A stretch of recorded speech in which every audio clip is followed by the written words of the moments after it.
बंद की कॉल का जम्मू में नहीं दिखा असर। किसान संगठनों ने आंदोलन को दिया अपना समर्थन। जम्मू में जारी रहा प्रदर्शनों का दौर।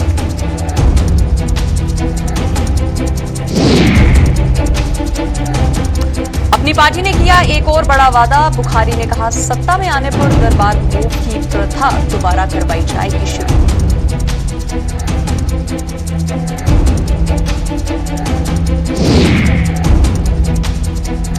तालिबान से बातचीत की सलाह पर भड़का राष्ट्रीय बजरंग दल। डॉक्टर फारूक अब्दुल्ला का पुतला जलाकर देशद्रोही दिया करार।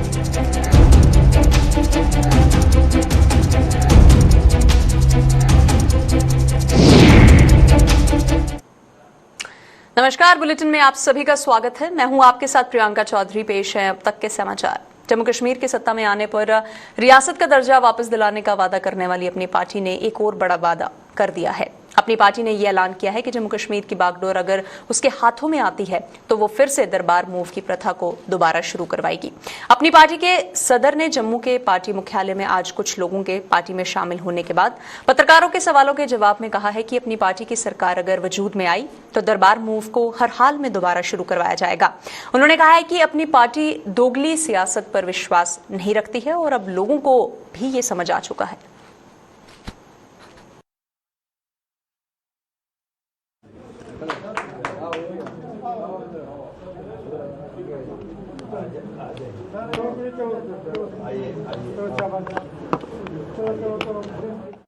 बात सच है भैया, दिन ब दिन क्लियर हो रहा है कि हम लुट गए। उस दिन हम लुट गए। अब अल्लाह के फजल से हम अगर की बात नहीं करते हैं, हम कहते हैं इंशाल्लाह ज़रूर दरबार मूव वापस लाएंगे। क्यों नहीं लाएंगे?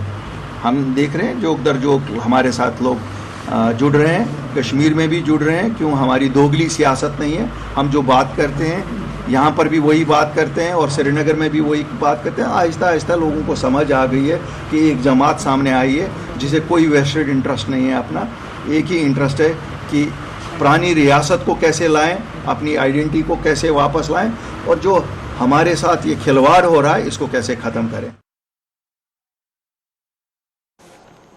किसानों के भारत बंद का आज जम्मू में कोई असर देखने को नहीं मिला है। हालांकि किसानों के विभिन्न संगठनों ने अपने अपने स्तर पर प्रदर्शन करके किसान आंदोलन को अपना समर्थन जरूर दिया है। जम्मू में जहां जम्मू व कश्मीर किसान तहरीक ने ऑल इंडिया किसान सभा के बैनर तले एक कृषि कानूनों के विरोध में एक रोष रैली निकाली है और वहीं पर कुछ किसानों ने जम्मू पठानकोट हाईवे पर धरना देकर कृषि कानूनों को रद्द करने की भी मांग की है।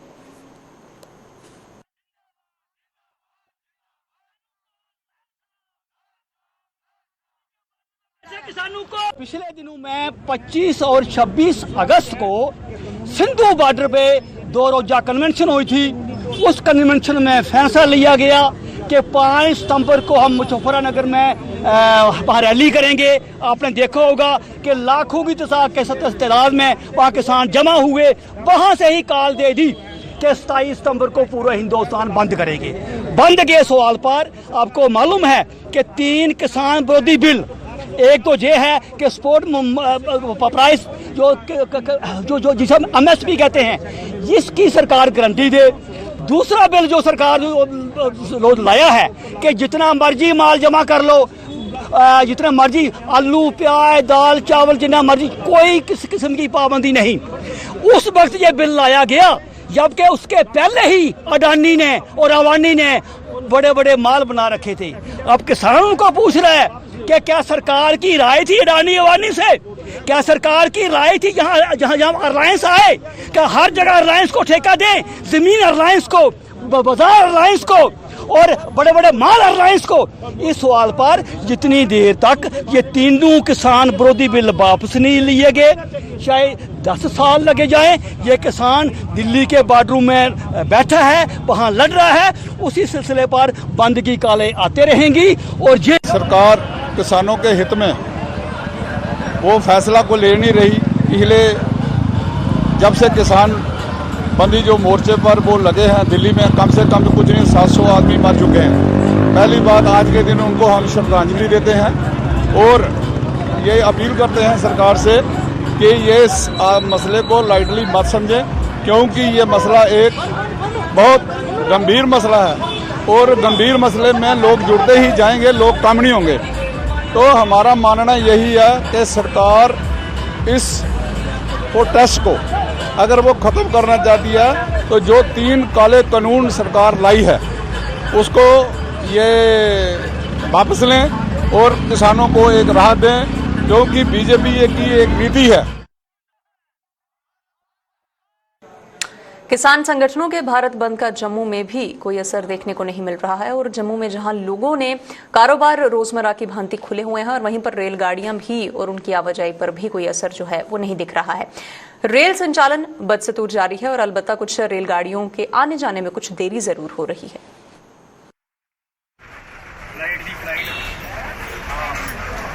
इस वक्त हम जम्मू रेलवे स्टेशन पर मौजूद हैं और आपको बता दें, जहां एक तरफ भारत बंद की कॉल दी गई है फार्मर्स को सपोर्ट करने के लिए, वहीं दूसरी ओर जम्मू में बंद का असर नहीं देखा जा रहा है। चाहे ट्रेडर्स हो या फिर बार एसोसिएशन हो या फिर एजुकेशन इंस्टीट्यूशंस हो या फिर कोचिंग सेंटर्स हो, कहीं पर भी बंद नहीं है। और आपको बता दें, अगर हम ट्रेन की बात करें तो जम्मू से बाहरी राज्यों की तरफ जाने वाली ट्रेन या बाहरी राज्यों से जम्मू की ओर आने वाली ट्रेन कोई भी रद्द नहीं हुई है। हाँ, टाइमिंग्स में थोड़ा चेंज हुआ है, कुछ ट्रेन डिले हो सकती हैं, कुछ हुई भी हैं, पर कोई भी ट्रेन सर्विस को रद्द नहीं किया गया है, जिसकी वजह से जो बताया जा रहा था कि यात्री सफर हो सकते हैं, पर जम्मू रेलवे स्टेशन पर आने वाले यात्री बिल्कुल भी उनको परेशानियां फेस नहीं करनी पड़ रही। हाँ, जो ज्यादा डिले हो रही है ट्रेन, उसकी वजह से उनको थोड़ी परेशानी हो सकती है, पर कोई भी ट्रेन फिलहाल कैंसिल नहीं हुई है। जम्मू से प्रियंका गुप्ता की रिपोर्ट।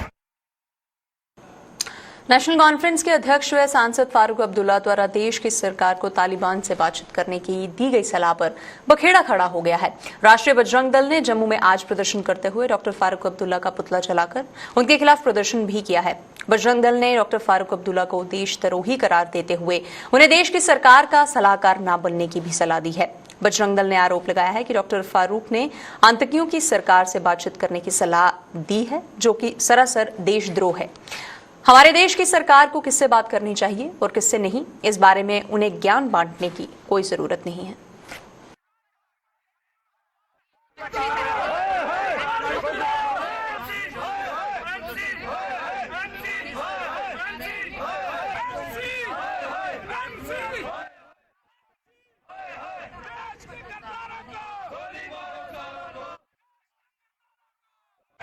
इस प्रकार की मानसिकता रखने वाले नेता जम्मू कश्मीर की धरती के अंदर पनप रहे हैं और उनकी मानसिकता जो है वो एक धर्म को लेकर चल रही है।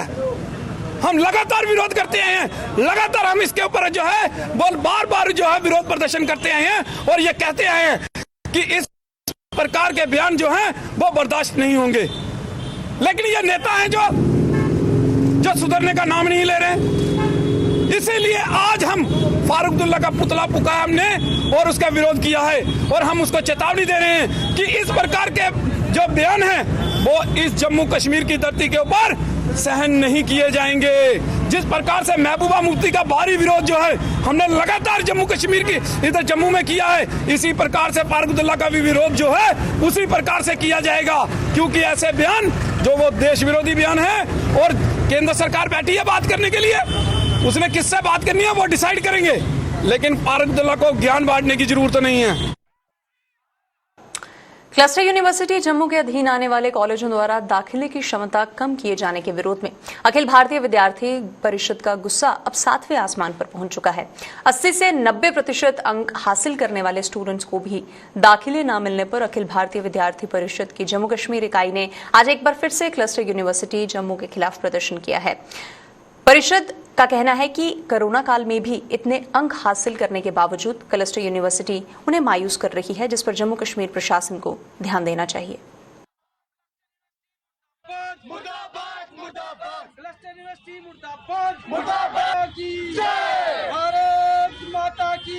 स्टूडेंट्स 80% मार्क्स लेने के बावजूद भी 85% मार्क्स लेने के बावजूद भी उसको एडमिशन क्लस्टर यूनिवर्सिटी के अंदर नहीं मिल रहा है। इसी बात को लेकर आज विद्यार्थी परिषद के कार्यकर्ता एबीवीपी स्टूडेंट्स यहाँ पर प्रदर्शन कर रहे हैं और हम मीडिया के माध्यम से प्रशासन की यह मांग करते हैं कि क्लस्टर यूनिवर्सिटी के अंदर इंफ्रास्ट्रक्चर को बढ़ाया जाए, क्लस्टर यूनिवर्सिटी के अंदर इनटेक कैपेसिटी को इंक्रीज किया जाए, ताकि स्टूडेंट्स के 80% मार्क्स से, जिसके 85% मार्क्स से, जिस स्टूडेंट के 70% मार्क्स के उसको एडमिशन मिले, ताकि वो अपने फ्यूचर को आगे बढ़ा पाए। और आज इस कोरोना काल में इतने मार्क्स लेने के बावजूद भी स्टूडेंट को एडमिशन नहीं मिल रहा है। मैं पूछना चाहूँगा जम्मू कश्मीर की सरकार से, इतने मार्क्स लेने के बावजूद भी अगर स्टूडेंट को एडमिशन नहीं मिल रहा तो स्टूडेंट जाए तो जाए कहाँ पर। ये अपने आप में एक बहुत सोचने वाला विषय है कि स्टूडेंट इतने मार्क्स लेने के बावजूद भी उसको क्लस्टर यूनिवर्सिटी के अंदर एडमिशन नहीं मिल रहा है। मैं पुनः आपके माध्यम से सरकार से यह निवेदन करना चाहूँगा कि उनके कैपेसिटी को क्लस्टर यूनिवर्सिटी के अंदर बढ़ाया जाए और स्टूडेंट को एडमिशन दिया जाए।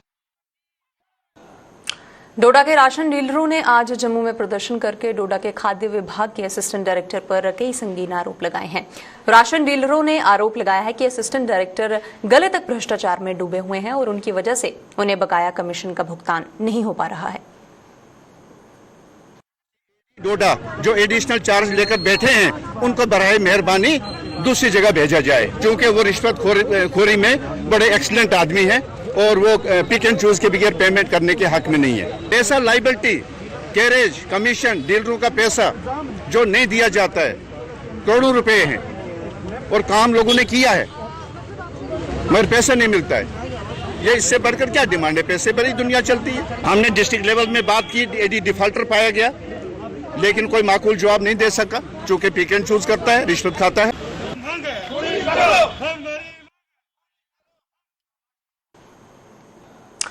All J&K SRTC volunteer retired employees association ने जम्मू कश्मीर के बैनर तले पूर्व मुलाजिमों ने अपनी मांगों को लेकर एक बार फिर से जम्मू में प्रदर्शन किया है।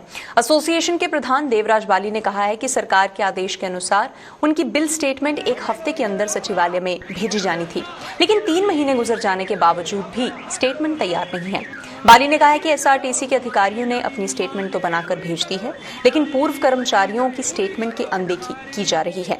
उन्होंने मुख्य सचिव से ऐसे अधिकारियों के खिलाफ कार्रवाई करने की भी मांग की है ताकि भविष्य में वो किसी को परेशान करने की जरूरत न कर सके।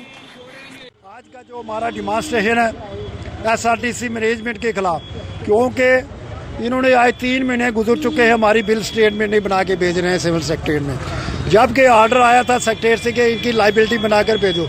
उस ऑर्डर में 1 वीक टाइम था, लेकिन आज 3 महीने गुजर जाने के बाद भी इनसे बिल स्टेटमेंट नहीं बन रही है। इन्होंने बनाई है अपने एम्प्लॉयज़ की और अपने ऑफिसरों की, रिटायर एम्प्लॉयज़ की बिल स्टेटमेंट अभी तक इन्होंने बनाई है। हम इनसे मांग करते हैं और बड़े दुख से ये कहना पड़ता है कि जो ऑफिसर हैं इनके बड़ी बड़ी कुर्सियों में बैठे हुए हैं, इनके ऑर्डर अपने डिपार्टमेंट में इम्प्लीमेंट नहीं हो रहे हैं, अपने वर्कर इनके ऑर्डर नहीं मांग रहे हैं। हम चीफ सेक्रेटरी साहब से ये अपील करते हैं कि इन अफसरों पे जो ये कुर्सियों पर बैठ के गवर्नमेंट की सैलरी ले, इन पर एक्शन किया जाए ताकि आइंदा के लिए लोगों के ये काम करें। धन्यवाद।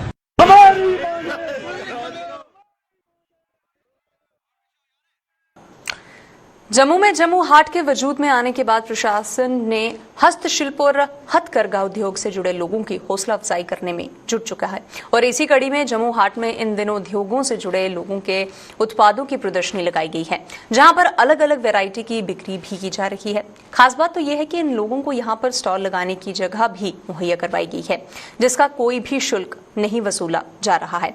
हालांकि श्राद्ध यानी कि पितृ पक्ष के चलते फिलहाल यहां ग्राहक कम पहुंच रहे हैं, क्योंकि श्राद्धों में हिंदू समुदाय के लोग खरीदारी नहीं करते हैं।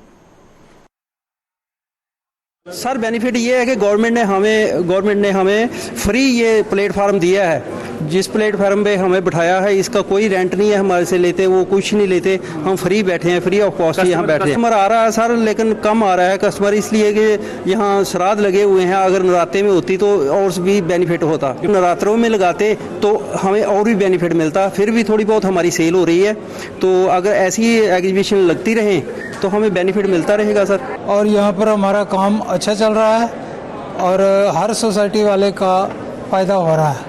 हम भी ये चाहते हैं कि ऐसी प्रदर्शनियाँ चलती रहें ताकि हमारा काम जो है ये चलता रहे। इसके साथ साथ हम एलजी साहब से रिक्वेस्ट करते हैं कि हमारा जो पीएम पैकेज रुका हुआ है वो हमें सोसाइटियों को ज़रूर दिया जाए, ताकि हमारे इससे व्यूवर्स के हौसले बढ़ते हैं और काम अच्छा करते हैं। कस्टमर आ रहा है और कस्टमर को खुश है, क्योंकि हम 10% रिबेट पर यहाँ पर माल बेच रहे हैं, तो इससे कस्टमर जो है बहुत खुश है। जम्मू कश्मीर प्रशासन द्वारा विलेज डिफेंस कमेटियों के वेतन के मानदेय के तौर तरीके पर लगातार सवाल उठ रहे हैं। स्वयंसेवी बिहारी लाल भूषण ने प्रशासन के इस तरीके पर सवालिया निशान लगाते हुए कहा है कि इससे बीडीसी सदस्यों के लिए घर चलाना मुमकिन नहीं है। बिहारी लाल ने प्रशासन से इस संवेदनशील मामले के हल के लिए एक वित्तीय पॉलिसी को वजूद में लाने की भी मांग की है। उन्होंने कहा है कि अगर पुराने तरीके से ही बीडीसी सदस्यों को वेतन मिलता रहा तो वो कोर्ट का दरवाजा खटखटाने को मजबूर हो जाएंगे, जिससे ये मामला सुलझने के बजाय और ज्यादा उलझ जाएगा।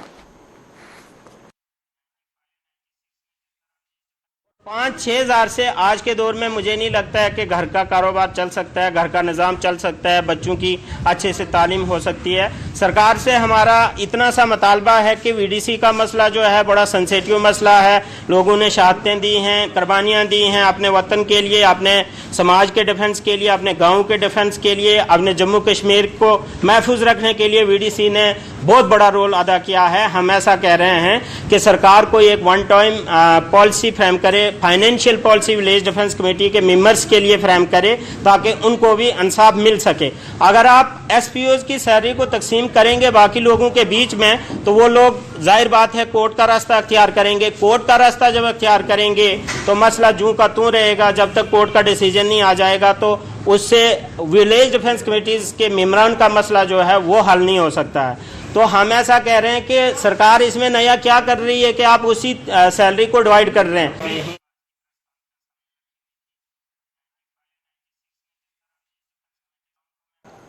केंद्र सरकार द्वारा देश के साथ साथ जम्मू कश्मीर में भी बिजली के बुनियादी ढांचे को चुस्त और दुरुस्त करने के लिए योजनाएं तो शुरू की गई हैं, लेकिन केंद्र सरकार की दीनदयाल उपाध्याय ग्राम ज्योति योजना और रूरल इंफ्राटेक्फिकेशन कॉरपोरेशन जैसी योजनाएं भी खस्ता हाल में पड़े इस ढांचे में सुधार नहीं ला पाई हैं और सरकार की योजनाएं भी अभी तक जम्मू कश्मीर के दूर दराज के इलाकों के लोगों का अंधकार दूर करने में नाकामयाब ही साबित हुई हैं। बिजली विभाग की खस्ता हालत और इसके बुनियादी ढांचे का खामियाजा आम लोगों को भुगतना पड़ रहा है। पेश है इसी पर एक रिपोर्ट। खंभों के बजाय पेड़ से बांधी गई बिजली की सप्लाई की ये तारें जम्मू कश्मीर के बिजली विभाग की कार्यप्रणाली की कहानी बयान कर रही है। खंभों के बजाय पेड़ों के माध्यम से लोगों के घरों तक बिजली पहुंचाने का ये सिस्टम जिला उधमपुर की तहसील रामनगर के गांव धनाल में नजर आता है। इस गांव के लोगों के पंच सरपंच बदले, देश में कई प्रधानमंत्री भी बदले, लेकिन उनकी बिजली की सप्लाई का ये सिस्टम नहीं बदला। सरकार ने देश में लोगों को बिजली उपलब्ध करवाने के लिए कई योजनाएं भी शुरू की, लेकिन उन्हें किसी भी योजना का लाभ नहीं मिला, जिसके कारण आज भी वो बिजली की समस्या से जूझ रहे हैं। भी होए, पंच सरपंच भी होए, सारे होए, लेकिन स्कीमां भी आईयां, लेकिन साढ़े एरिया च कोई खंबा नहीं दिता।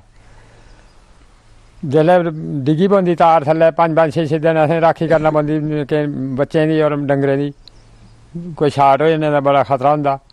जिसलै बारिशां होंदियां महीना साढ़े बिजली बंद रहिंदी, आंदी नहीं है।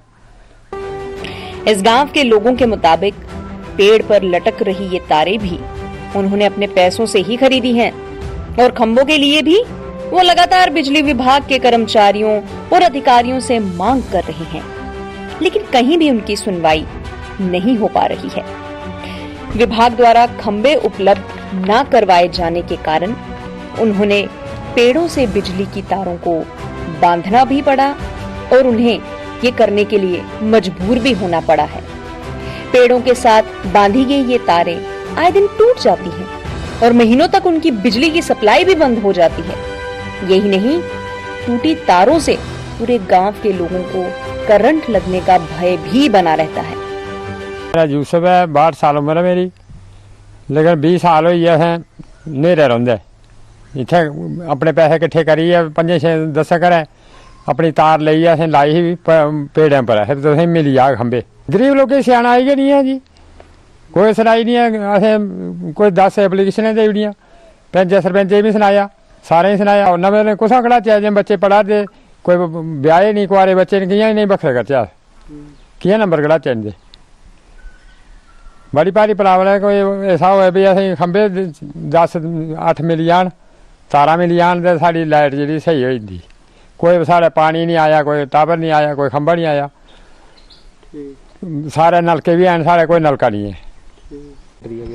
राइट हमने अपने पैसों से लगाई हैं, जो 10-12 घर हैं हमने खुद अपने पैसे डालकर ये तारें लगाई हैं पेड़ों के ऊपर से। वो तारें टूट जाती हैं। अभी 3 महीने लाइट बंद रही। वो बच्चों की शार्ट, कोई माल पे पंछी होता है उनको भी बहुत डर होता है। के पास भी गए, दफ्तर में भी गए, पेंच सरपंच को बहुत बार बोला, एप्लीकेशन दिया हुआ हमने, उसकी हमारी कोई सुनाई नहीं हुई है तक। पेड़ में सारी बांध के लाई है, लपेट के लाई है, वो टूट जाती है, उसमें शार्ट का बहुत डर रहता है। इन लोगों का आरोप है कि पिछले 20 वर्षों से वो बिजली को लेकर संघर्ष कर रहे हैं। बिजली विभाग के कर्मचारियों ने वादा किया था, बिजली का कनेक्शन लगाने के बाद उन्हें खंबे भी उपलब्ध करवाए जाएंगे, लेकिन पक्के बिजली के कनेक्शन लगाने के बाद भी विभाग ने उन्हें खंबे उपलब्ध नहीं करवाए। लेकिन हर महीने उन्हें बिजली के भारी भरकम बिल जो हैं वो जरूर थमा दिए जाते हैं। बिजली की सप्लाई सुचारू न होने के कारण इन लोगों के बच्चों की शिक्षा भी बुरी तरह से प्रभावित हो रही है। ਉਹਦੇ ਕੋਲ ਲਈ लेकिन मुल्ल ਲਈ 5000 रुपया खर्चा आया है मेरा। उस धार लवाई है अपनी, तो फिर भी तुसें खंबे मिली जाङन जिसलै गौरमेंट दे थ्रू नंबर कढ़ाओ, तुस नंबर कढ़ाए जिसलै 2-3 8 नंबर किट्ठे कढ़ाए, असें कोई खंबा नहीं मिलिया। लेकिन कोई हमारी किसी ने वो मदद नहीं की, किसी ने हमारी नहीं सुनी। आते हैं? हाँ, हर महीने आते हैं, कोई भी हमें एक माफ नहीं हुआ। हर महीने हमें बिल आते हैं। बिजली की बहुत प्रॉब्लम है, 10-20 साल की पहले की इधर लाइट है ही नहीं है। जो उन्हें लाई है तो अपने पैसे डाल के लाई है। 8 और 10 घर है हमारे। बिजली की इतनी प्रॉब्लम है, और वो तार 3-3 महीने नीचे गिर जाती है, टूट जाती है। फिर हमने कहीं से इलेक्ट्रिशियन लाना पड़ता है, लैंडमैन कोई आता नहीं है इधर, कोई नहीं कोई। इन लोगों का आरोप है कि बिजली की सप्लाई सुचारू न होने के कारण इनके बच्चे पढ़ाई से भी दूर होते हुए नजर आ रहे हैं। अरे चलो लोग इनके बच्चे आगे पढ़ी नहीं दे, बगैर आन पढ़ रही है बच्चे सारे के। लकड़ियाँ जलाई है, 2 बच्चे पढ़ाए है, वो भी 6वीं-7वीं तक, ऊपर वो भी नहीं पढ़ सके। लाइट का नहीं रखी बढ़ना। जहां केंद्र सरकार अपनी योजना के माध्यम से देश भर में करोड़ों बिजली के खंभे और घर घर तक बिजली पहुंचाने के दावे कर रही है, वहीं पर जिला उधमपुर की तहसील रामनगर का गांव धनाल और यहां के लोग सरकार के इन दावों की पोल खोलते हुए नजर आ रहे हैं। उधमपुर से किशोर शर्मा के साथ अश्विनी चंदेल की रिपोर्ट। आरएसपुरा के किसानों के चेहरों पर इन दिनों खुशी देखी जा रही है। खुशी की वजह है धान की अच्छी फसल होना। किसानों के मुताबिक इस बार समय पर बारिश होने के कारण बासमती की फसल अच्छी हुई है और उम्मीद जताई है कि उन्हें इस बार अच्छा मुनाफा भी होगा। साथ ही किसानों ने कहा है कि धान की खरीद के लिए पिछली बार की भांति इस बार भी सरकार द्वारा मंडियां लगाई जानी चाहिए और इसके अलावा किसानों ने 2 वर्ष पूर्व बारिश से हुए फसलों के नुकसान के बकाया मुआवजा देने की भी मांग की है। जी फसल जी ऐतक बहुत अच्छी हुई है, किसान भरा सारे खुश ने, बारिशां भी ठीक हुई ने, फसलां भी चंगियां हो गई ने। हुण फसल छोटी मुंजी की कटाई शुरू हो चुकी है, मुंजी फर्स्ट क्लास निकल रही है। असीं सरकार की अपील करना चाहते हैं कि साडी जी पिछले बारी मंडियां लगियां हैं उस तरीके नाल मंडियां साडियां फिर लगाईयां जान, फसल का रेट जिहड़ा साडा ठीक ठाक किया जाए ताकि किसानों को रेट ठीक मिले। पिछली बारी का जिहड़ा कुछ साडा बकाया फसलां खराब हुई हैं उहदा सानूं बकाया अजे तक नहीं मिलिया। असीं कहने हैं कि वो भी सरकार सानूं बकाया पिछला भी जिहड़ा किसानों नूं दवे, मेहरबानी करके ते अगर मंडियां जिहड़ियां वो लगाईयां जान ते रेट मुंजियां दे जिहड़े ठीक ठाक किए जान। इन्नी गल ही सरकार अगे अपील करना चाहते हैं जी। नवीं बासमती बारे कहना चाहते जी, साडी नवीं बासमती है, इस बार नवीं बासमती कटाई शुरू हो गई। साढ़े आरसपुरा सैक्टर आरसपुरा में ना नवीं बासमती शुरू हो गई है, तो फसल शैल हुई है इस बारी, तो शैल झाड़ चल रहा है। बारिशा बुरशा की वजह नाल फसल शैल हुई है। तो सरकार अगे एक अपील करने हैं कि जिहड़ियां पिछली बारी ना सरकारी मंडियां लाइयां ही तो सानूं बड़ा फायदा होया ही। इस बारी सरकारी मंडी जिहड़ियां लाई जान और उनका रेट भी साडी फसल का शैल दिता जाए, क्योंकि फसल के उत्ते बड़ा खर्चा होंदा है। किसान वीर बड़ा खर्चा होंदा किसान वीरां दा, तो आंदा थोड़ा रेट ठीक ठाक कढ़िया जाए और सरकारी मंडियां लाई जान।